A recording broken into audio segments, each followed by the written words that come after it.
everyone, Tinder here, and we are in Monster Loves You. Let's resume where we left off. As an elder. We're an elder. We can journey to Carmen or Politic. I was calling it Potlick last time. Yeah, sorry about that. A little bit problems with words sometimes like that. Let's do the feather. Let's see what the feather is. You're arguing with Elder Yamurg, who is much older than you, but a little slow on the uptake. She insists that humans don't farm chickens, and explain that they may agree that humans never do good things. Explain that they do, in fact, farm chickens. You go on and on about how plump and delicious chickens become under human protection, how many eggs they produce in wooden next boxes. Yamurg rolls her eyes unimpressed. Show that she's too cowardly to have seen the farms up close. Requires ferocity. Bring a chicken back from the farm is true. We're gonna bring a chicken back. Super brave. You have no trouble getting onto that farm. You return with a chicken so fat it looks like a feathered balloon. Show off, chicken. Look at my chicken. My chicken's amazing. Impressed, Yamurg accepts the chicken and takes a bite. Another elder says maybe the humans do have some redeeming qualities.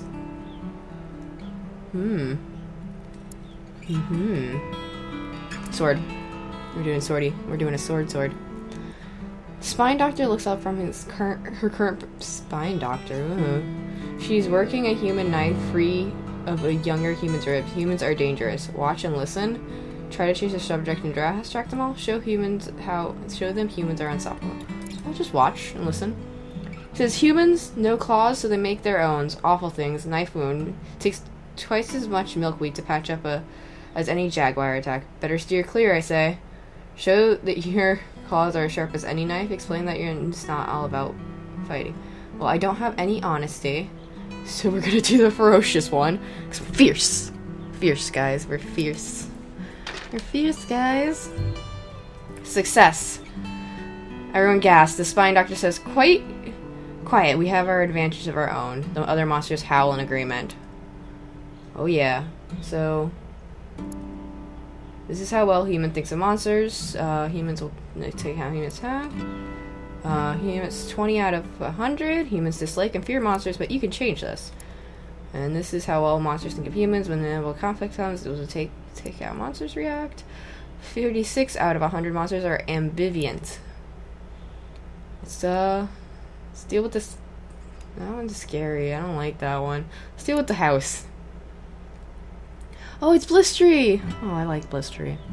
Blistery proposes a new plan to keep an eye on humans. What is it? We'll take over the abandoned house in Carmen. Keep someone in there at all times and take extensive notes on everything they do. Interesting idea. Several other elders seem to like the idea very much. They argue about whether to establish their spy house, though Carmen has many empty buildings. Which shall we use? Ruin everything, suggest somewhere humans will look bad? Suggest a place that will encourage understanding? Or fools, we need many eyes in many buildings. Fierce. Many eyes, many buildings. You leap onto a rock and scream to get their attention. Holler and roar. Fight anyone who doesn't listen. You take them all on. They can't argue with your claws. They try, but you're just too fierce. They do your bidding and send many monsters. How does it go? It's a resounding success! Wow. I'm awesome. Just admit it. I'm awesome. A dozen monsters see humans up close at their best and in their worst, understand them much better. Look, we're like 50% now. Look at that. Look at that. This one. Sorry there, I was drinking. Jaggery drinks. I was drinking, they're drinking. It's a coincidence, I think not. Jagger drinks deep from a jar of cider. He belches in the air, goes wavy. Watch the ferocious elder as he drinks some more. Nurse raises one clause. Humans are stupid, lazy, worthless, stupid, and I'll fight any monster who says otherwise. Disagree. Humans can be altruistic and generous. No, smart humans brought us cider. Mention that you've seen stupid humans drink themselves into sickness. Everyone. Oopsie. Everyone nods. Jagger waves his jaw, sloshing cider everywhere. Yeah, drinking. Let's go down there. Let's do the human ones. I'm assuming the human ones are these. Oh, what the? That's injury there. Let's do the skull. You see bolts of lightning hit a strange rod on the roof. Investigate. From inside the house, you hear someone shout, "Live! Live!" Followed by mechanical... Oh my god, is it Frankenstein? I'm scared. You listen at the window and hear a maniacal rant. This human is building a creature out of other humans. Dead humans. That sounds familiar. Consider what you've heard of such things. Someone did this a while back in the mountains, and they made a creature alright, but it was more like a monster, and it did some bad things, and in the end, a lot of monsters got killed because of it.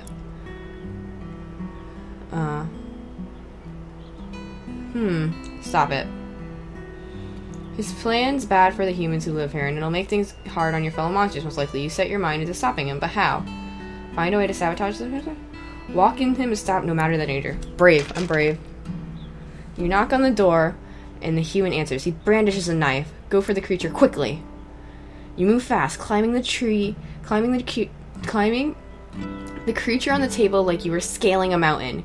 You pull on the hair, but it won't budge, so you bite off the monster's neck bolts. Great, get out of there. As you flee, you hear the sound of a head bouncing on the floor. The human cries out. Keep going. The human chases you, shouting that you have ruined his creature. Other humans coming this way, carrying their usual torches and pitchforks, hear this and cheer. Ah! One of them yells, "Good work, monster," as they close in on you and your pursuer. Okay. Did it good. I'm a goodie. I'm a good person. See? Deep down? Really? I was just a good person. Look, I'm gonna do a hug one. You're hiding in a shiny wood building. Two humans are holding hands in front of another human. Aha! He makes a lot of noise about a witness, and the other two look around disappointed at the empty room. Pull your hat over your head and offer to be a witness. Quietly seek another human to be a witness? Sure, I'll be the witness. They're delighted. The humans all take turns talking. And talking. And talking. And talking. Yes, talking. Eventually, the two holding hands make kissy faces at each other, and they sign a paper and hand it to you. Take the pen and do the same. You make it pretty, squiggle, beautiful. The pair thanks you profusely, and you bow. Oops, your hat fell off. Ah, exposed. The humans gasp, but you stand your ground unafraid. After a moment, they thank you. I just got somebody married, guys. Look at that. Look at that. I got people married. Super kind person. Let's, another hug. We like hugs. You're splashing through the rain gutters when you spy a human on the steps below. She snuffles and sobs into a tissue. A crumpled letter lies beside her. Let's help her out. You slide down a gutter and squat beside the human. She squeaks and then holds very still when you don't attack her. Okay. Finally she says, "You want to know why I'm crying? My parents say I must marry Ernest, but I do not love him. I just wish he'd go away." Why is that? Why did the quotes end there? When she kept talking. What is that? Why is that? Whatever. Help her no matter how dangerous they may be. Offer to harmlessly scare him away. Sure, let's do it. Fierce. Fiercest person one. The human takes you to the home of Ernest under cover of darkness. She asks him to withdraw his proposal, and then he refuses. You leap out in shadows and shriek. Until he's sitting in a puddle of terrified sweat. She laughs at him. "You're a coward, Ernest. Goodbye." She beams at you for your help. See? It was fierce, but still helpful. Both. I'm an amazing person. It's just how it is. Injury. Let's do injury. You're in a secluded hiding place near the park. Suddenly you see a human grab her stomach and fall over. Just watch. The human coughs once and then lies perfectly still. After a long while, a white truck comes and the empties climb out. They shake their heads and load her into the trunk. Okay. Oh, I guess I should have done something.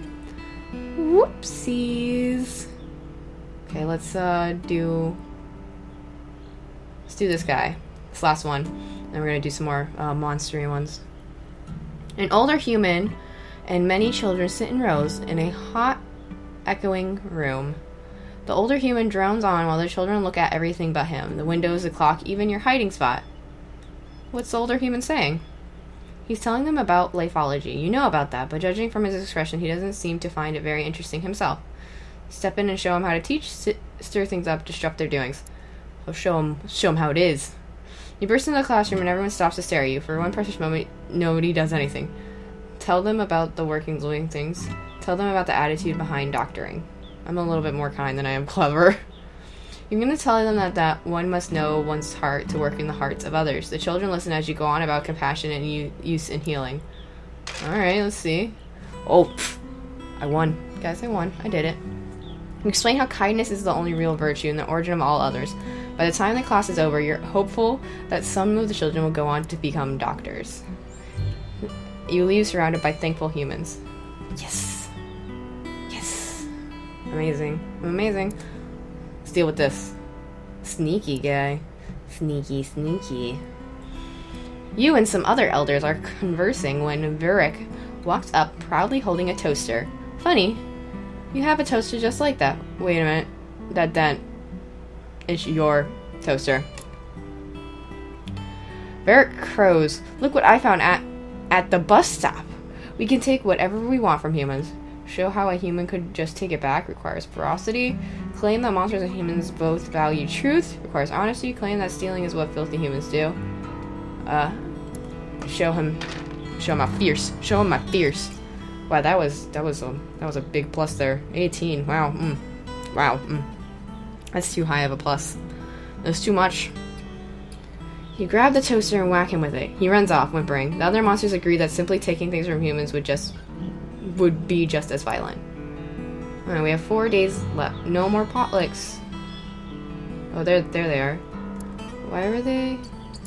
I guess you have to wait a time in between them, maybe? Let's do this one. This one's like, ooh. That one was like, ooh, what's going on? Ooh. Smoke, glow, crying, a human house is on fire. There's one small human child outside, and is that a human baby inside? Where's the fire? Where are the fire humans with their big red engine? We can hear the engine howling, but it probably won't get here before the house collapses. Sure, let's do it. Let's do it. Fierce. A little human skin is burned, and it howls weaker by the second. The heat is so fierce, it's already starting to hurt you. Muster the courage to get the baby out of the house, give yourself a shield, and bathe the baby. I would go. Let's do it. It's brave. You crash into the building and duck, and the flame rushes at your face. Ow. Keep at it. Success. You slash with your claws and make a path. The house collapses one wall at a time, but when it's done, you're holding a live human baby. Get the heck out of the flaming house, please. You both tumble out of the building in a cloud of smoke. Several humans come up and wrap you both in wet blankets, thanking you. Job's here, done. You slip away as the crowd gets bigger and bigger. You don't see the baby, but you're sure it's in good hands. I don't know that. Could be in cannibal hands. Cannibal hands. Cannibals. Globclaw unrolls a big map showing the surrounding regions. She points one pincer at the series of red circles. Say what? These places are where I've seen humans drop things. I think we should put garbage cans there. Why? Gob says, so we can harvest the things they drop. Then we could study them and understand them better. Question the plan, but be open about it. Great. Help her develop a plan. Question the plan, but be open about it. I'm obviously not clever. Globclaw nods. We can figure out if they are planning an attack by looking at what they leave behind. If we see whetstones and knife oil. Oh, those are the things where you use them in the knives and you rub them and they make the knives all sharp and stuff. And knife oil. We know that they're going to come and kill us. She shivers. Stand up and volunteer to set out garbage cans. Suggest alterations to the plan to make humans look bad. Agreed to help. Sure, I'll set up some garbage cans. The other monsters look into your eyes and judge that you're not afraid. They decide not to set out the garbage cans and not to be so nervous, for now. Okay, so they're both pretty high now, so I guess I'll just do one last one of each. What is this place? You're in a dark, dank, woody room that smells like old jaggery. Mosey on in. Humans sit at a long counter and drink what looks like foamy cider. They seem sad and a little confused. Huh, a drinking place. After a bit, you see that there is a stool open, so you climb up and plop down. One of the humans starts muttering about his problems. Can the human see what you are? Get out of here, but he realizes your mouth. Strike up a conversation. Throwing contest. Break the liquor bottles. Strike up a conversation. My wife just took my jellyfish and my dog and just ran. He had a jellyfish? Like, who has a jelly? What? What? Okay, I'm not gonna lie. I own a lot of fish, but who owns a jellyfish? Like, they're jelly. Yeah. He goes on and on about what sounds like a pretty awful situation. Listen on, he seems so sad already. Give him. I'm more kind than I am gentle. You keep listening, clamping down on the urge to try and solve his problems before he's done complaining about them. Keep listening. He goes on and on calling you Mac. He talks about big pigskins and some other sort of bowl that he lost. Offer to help him find the bowl. He laughs, though it looks like he won't find it. He seems happier after talking to you. The doctor's in. He finishes his last drink and gives a little pointy salute. You, monster, is good people. He got really high pluses that time. I guess because they're 88, they're 85. Let's just do monsters one last time. Let's do the scary one. Elder Riddy wants to stop using electricity from the humans. It's making us less monstrous, he explains, and it's a human thing through and through. You happen to know a bit about electricity.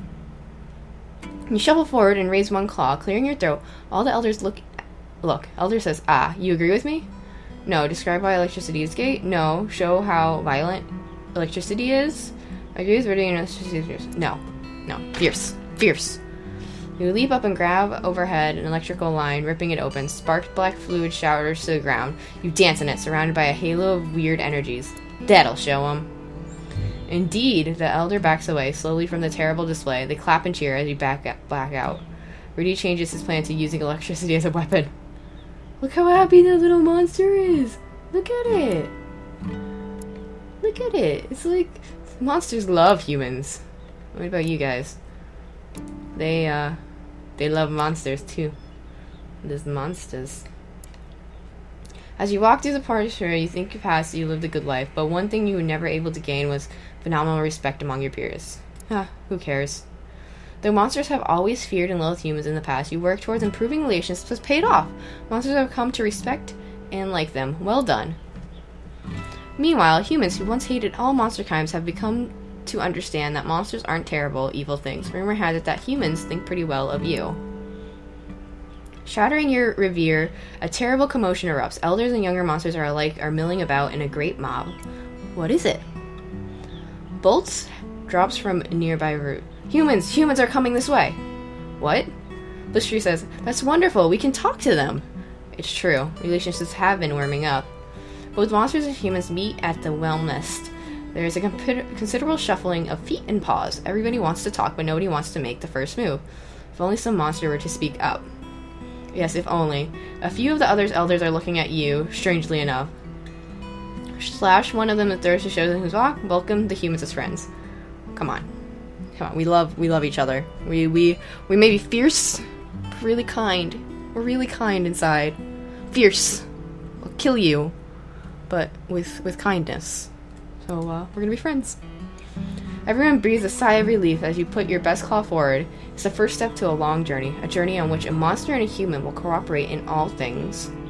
What happened next? I gotta achieve peace, combined prosperity. Achieve. You dared to find the narrow gap between fear and hate. Now humans and monsters work together for the benefit of all. Yup. And so, monsters and humans worked, lived, and played together for happy many generations to come. Hooray for the future. The end. And my final personality was fierce. A little bit brave, and a little bit kind, but mostly fierce. I say a little bit, there's like 70, that's like a majority. A majority of my personality was bravery and kindness, but all of my personality was fierce. Not that clever, not that honest, and my reputation was meh. But, it's all good. And that was that. We got this one right here. Work together. All good. And I think that is it. So, if you like this series, I hope you like and favorite, and I will be probably I'm going to be playing Legend of Mana on Wednesdays, Mondays and Wednesdays now, until I'm done with that, and then we'll move on to another game shortly afterwards. But also, look out for Amnesia, because I say Amnesia. I mean, I guess this is Machine for Pigs. It's Amnesia Machine for Pigs. So, look out for Amnesia, because I will definitely be playing that. I already pre-ordered it and everything. So excited. I'll be so scared. But that's okay. We can be scared together. So, like, favorite, and subscribe if you want to see any more future stuff, and I will see you next week. Goodbye.